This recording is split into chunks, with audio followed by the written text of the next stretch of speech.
सबसे पहले तो तमाम आज के मेज़बान साहिबान का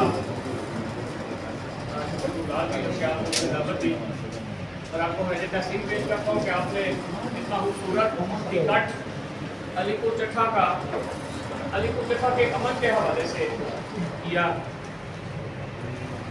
गुजारिश ये है कि सारे दोस्त ये बात कर रहे हैं कि अलीपुर चट्ठा हमारा शहर है और इसमें हमने बसना है और हमारी नस्लों ने इसमें बसना है। इसमें की जाने वाली कोई भी ऐसी कोशिश जो इस अमन का दामन बनेगी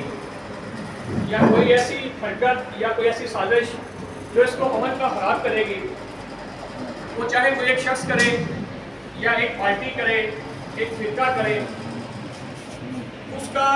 असर पूरे शहर पे पड़ता है। कोई अमन के लिए कोशिश करेगा तो उसका जो असर है वो हमारी नस्लों पर, आने वाली पर और हम सब पे पड़ता है। इसलिए इस बात को कोई दो राय नहीं है कि अलीपुर चट्ठा में